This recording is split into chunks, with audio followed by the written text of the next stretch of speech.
नमोस्तु आचार्य श्री। वेद प्रकाश जैन बिहारी कॉलोनी दिल्ली से अपनी शंका रख रहे हैं, ऋषि मंडल विधान पूजा में अष्टवर्ग का क्या अर्थ है?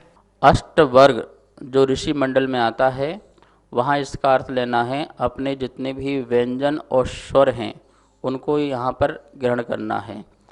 आकार वर्ग में जितने भी स्वर हैं आ ई उ आदि इस प्रकार जितने भी स्वर हैं उन स्वर को आकार वर्ग में, ये एक वर्ग हो गया। कवर्ग में क ख ग घ घ इंगा, ये कवर्ग वर्ग हो गया।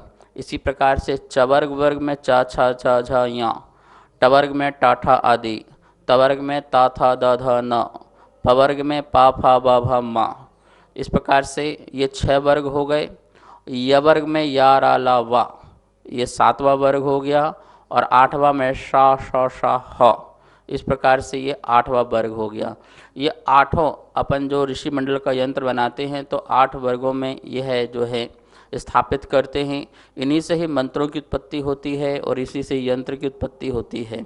तो इस प्रकार से ये अष्टवर्ग में हमें आकार से लेकर के हकार तक जितने भी ये अक्षर हैं, स्वर और व्यंजन, उन शब्दों को यहाँ पर लिया जाता है। इसी को अष्टवर्ग में कहते हैं। इन सभी स्वर व्यंजनों को 8 वर्ग में ही डिवाइड किया जाता है, इसलिए इसको अष्टवर्ग कहते हैं। पंकज पाठ ने 12 राजस्थान से अपनी शंका रख रहे हैं, देव पूजा में सामान्यतः जो बादाम चढ़ाते हैं, अगर उसके स्थान पर बादाम गिरी चढ़ाएं तो क्या कोई दोष है? पूजा की सामग्री जितनी भी उत्तम से उत्तम हो वो श्रेष्ठ कहलाती है। आपने पूछा बादाम के स्थान पर हम गिरी चढ़ाते हैं तो श्रेष्ठ है, क्योंकि बादाम जो मंदिर की हम लेके आते हैं लगभग आधी तो वो सड़ी होती है और बहुत कड़वी होती है। यदि आप गिरी लेके आते हो तो वो बादाम जो है वो सही होती है, उत्तम होती है। तो आप कोशिश करें कि बादाम की गिरी चढ़ाएं, खजूर चढ़ाएं, किशमिश, काजू, पिस्ता आदि अनेक ये फल हैं और भी नेचुरल फल हैं, उन सब फलों को आप चढ़ा सकते हैं। हमारा उद्देश्य भक्ति का हो और साथ में उत्तम से उत्तम पदार्थों को हो। यदि आप गिरी चढ़ाते हैं बादाम की उसकी खोल को निकाल करके तो इसमें कहीं भी कोई बाधा नहीं है, चढ़ा सकते हैं। सविता संजय चावड़े वाशिम महाराष्ट्र से अपनी शंका रख रहे हैं, प्रत्युत्पन्न नय का क्या अर्थ है? प्रत्युत्पन्न नय, यह नय जो वर्तमान की पर्याय को ग्रहण करता है उसे प्रत्युत्पन्न नय कहते हैं। ऋजु सूत्र नय में 2 भेद करते हैं, प्रत्युत्पन्न नय और भूत प्रज्ञापन्न नय। जो वर्तमान की अभी की पर्याय को जो ग्रहण करे सर्वथा रूप से उसे प्रत्युत्पन्न कहते हैं, और जो पीछे की पर्यायों को भी ग्रहण करे उसे भूत प्रज्ञापन्न कहते हैं।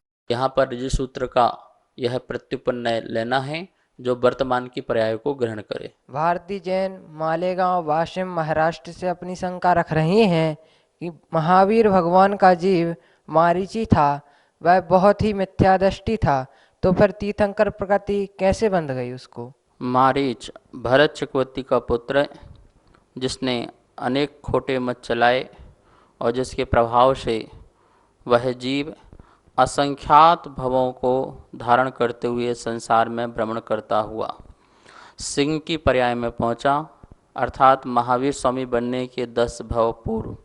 और इसके बाद उन्हें मुनिराज का संबोधन मिला, फिर स्वर्ग गए, फिर राजा बने, फिर स्वर्ग गए, फिर राजा बने। इस प्रकार से चलता रहा। तो फिर नंद राजा की पर्याय में आए और नंद राजा की पर्याय में उन्होंने संयम धारण किया। प्रोस्टिल नाम के जो केवली मुनिराज थे उनसे उन्होंने धर्म सीखा और उनके पाद मूल में तीर्थंकर प्रगति का बंध बांधा। और वो तीर्थंकर प्रगति का बंध बांध करके अच्युत सर्ग में जन्म लिया। अच्युत सर्ग से आने के बाद वह जीव महावीर स्वामी बने। तो इस प्रकार से इस बात का ध्यान रखना है हमें कि मिथ्या दृष्टि है तो सम्यक दृष्टि नहीं बन सकता क्या?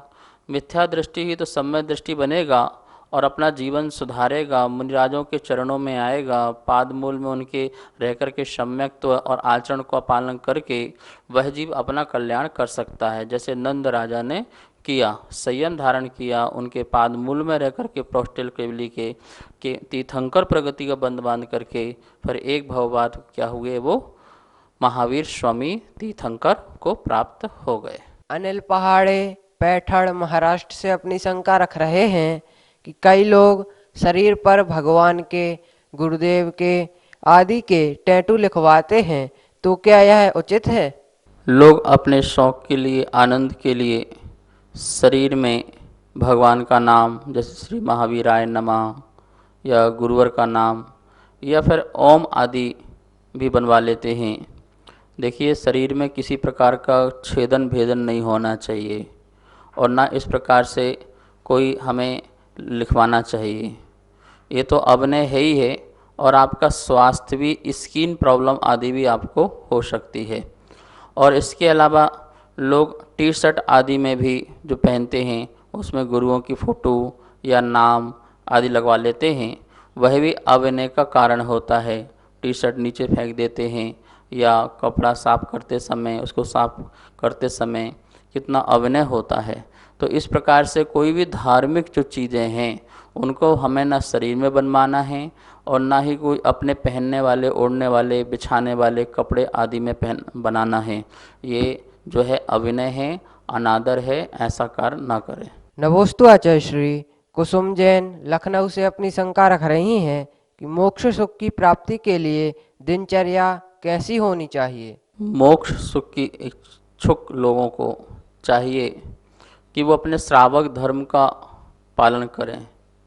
षट कर्तव्य श्रावक धर्म होते हैं, उनको पालन करें और अणुव्रतों को धारण करें। जो इस प्रकार से पापों की निवृत्ति करते हैं, जो पापों को क्षय करने के लिए पुरुषार्थ करते हैं, वही व्यक्ति आगे जाके मोक्ष सुख को प्राप्त करता है। तो सर्वप्रथम हम पापों का एक देश रूप से त्याग करें। हिंसा, झूठ, चोरी, कुशील, परिग्रह, इसी को आचार्य भगवान ने अनुव्रत कहे हैं। अष्टमूल गुण, 3 मकार और 5 उदंबर का त्याग होना, सप्त विष्णु का त्याग होना, 5 अनुव्रतों का पालन होना, यह हमारे मोक्ष सुख का एक कदम है। और इसके बाद महाव्रत आदि को धारण करते हैं, फिर हमें परम सुख की प्राप्ति होती है। छोटे छोटे नियमों को धारण करते जाओ, ये नियम ही तुम्हारे एक दिन बड़े नियम बन जाएंगे। आत्म शांति मिलती है, परोपकार करने के भाव, जीव दया के भाव, अहिंसा के भाव और अपने आत्म ध्यान करने का जो भाव है, 100 पर भेद विज्ञान करने का जो एक कला है, इस कला से ही मोक्ष की प्राप्ति होती है। बहुत स्वाध्याय करें, अध्ययन करें और तत्व का निर्णय करें और जानें स्वरूप के बारे में, तो जिससे हमें मोक्ष की प्राप्ति हो सकती है। सभी को सादर जय जिनेन्द्र। आप सभी को पूज्य गुरुदेव के द्वारा नित्य आपकी शंकाओं का आगम के अनुसार समाधान प्राप्त हो रहा है और यह पूरा प्रसारण पारस चैनल के माध्यम से पूरे विश्व में प्रसारित हो रहा है। तो आप सभी इस कार्यक्रम के पुण्यार्जक बन सकते हैं और सौभाग्य प्राप्त कर सकते हैं। जो भी महान भाव इस कार्यक्रम के पुण्यार्जक बनना चाहते हैं तो एक दिन के लिए 2100 रुपये और एक महीने के लिए 11,000 रुपये की दान राशि देकर पुण्यार्जन कर सकते हैं। नीचे दिए गए नंबर पर संपर्क करें। जय जिनेन्द्र।